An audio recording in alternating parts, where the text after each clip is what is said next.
হচ্ছে এই যে গাড়ি করে যে এটা ফেলা হচ্ছে এটা কি? এটা জমি না কাদা আছে, পালিং এর কাজ হচ্ছে না, কাদা আছে। কাদা আছে মানে এই করে এটা কোথা থেকে আনা হচ্ছে? এই তখন ফ্ল্যাট হচ্ছে ওখান থেকে, ফ্ল্যাট যার থেকে জমি আছে বলতে যে ভাই জায়গাটা গাড্ডা আছে ভর্তি করে। মানে জায়গাটা মাটি ফেলা হচ্ছে মধ্যে কথা, মাটির ক্রাইসিস বলে মানে এই পাক মাটি ফেলছেন। কতদিন ধরে চলছে এটা? এই তো কাল থেকে আসছে না, কি হয়েছে বলে তো।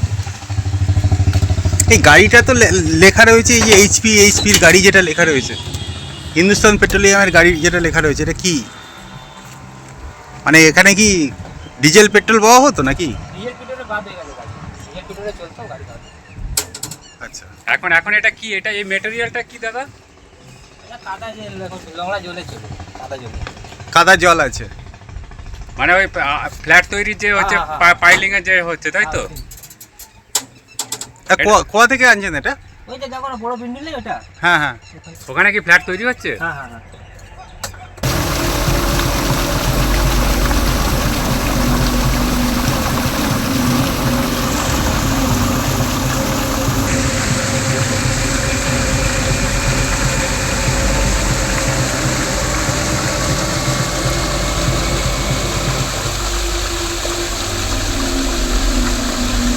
আমরা সেদিনকে কি তো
হয়েছে, পুরো বড় বড় হয়েছে।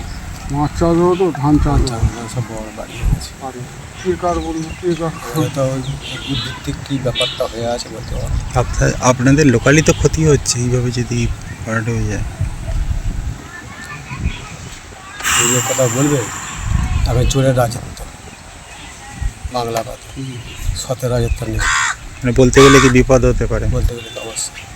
যেমন সতের সঙ্গে একজন হয়নি, মদের সঙ্গতে হয়ে গেছিলো। মদ খায় রাত্রি করে, মদ খেলে রাত্রি করে কী অত্যাচার করা, কী করবে হচ্ছে যা পারে যে আমাকে কেটে দেওয়া। তো ওয়েটল্যান্ডের কেস বিভিন্ন জায়গায় রয়েছে। আমি বললাম তো আমার দেখা হয়নি, আমি দেখে নিই বলছি কোন কোন জায়গাগুলো। আমি তো দেখে নিই বা কেউ বলেছি ইনস্ট্রাকশন, উনি দেখে নিই। নিয়ে আমাকে জানাক, আমি কথা বলছি। স্থানীয় যারা বাসিন্দা রয়েছে বা যারা অভিযোগ করছে ওখানকার কি পঞ্চায়েত মেম্বার তারই পরিবারের সদস্য জেলায় কোনো নাম আছে তার চিঠি দিয়েছে। তার দেখুন, মদতে মানুষ কে কার নাম করলো সেটা প্রত্যেকটা পাবলিকের ব্যাপার। আমি তো না দেখে কে করছে তদন্ত না করে, না যুক্ত করে কারোর নাম বলতে পারবো না কে করছে। আপনি বললেন, আমাকে কয়েকটা দিন সময় দিন, আমি দেখে তারপর দেখছি। যা করণীয় থানা, পুলিশ, ওয়েটল্যান্ড সবই করণীয়। অভিনব কায়দায় জলাভূমি বুঝিয়ে দেওয়া হচ্ছে, অভিনব কায়দায়। গেলেই টের পাবেন ট্যাঙ্কার সহ যে গাড়ি, ওই যাতে পেট্রোল ডিজেল ইত্যাদি বহন করা হয়, একটা নির্দিষ্ট সময় পরে সেগুলো স্ক্র্যাপ হয়ে যায়, সেই গাড়ি, রিজেক্টেড গাড়ি, যাতে আর পেট্রোল বা ডিজেল ব্যবহার করা হয় না, তাতে মাটির তলা থেকে কাদামাটি তুলে, হয়তো বাড়ি ফাড়ি তৈরি হচ্ছে সেই সময় যেভাবে কাদামাটি ওঠে, ভরাট করে নিয়ে এসে পাইপ লাইন মারফত, মাটি ভরাট করলে লোকের চোখে পড়বে, ফলে লোকের চোখে যাতে বুঝতে না পারে, দূর থেকে পাইপলাইন মারফত জেনারেটরের সাহায্যে সেই কাদামাটি পুকুরে ভরে দেওয়া হচ্ছে। জলাভূমি সংরক্ষণের জায়গায় জলাভূমি ভরা হচ্ছে। পরিবেশের 12টা বাজানোর আর কিছু বাকি থাকলো না। মানুষের সর্বনাশ তো হচ্ছেই, পরিবেশের 12টা বাজানো হচ্ছে।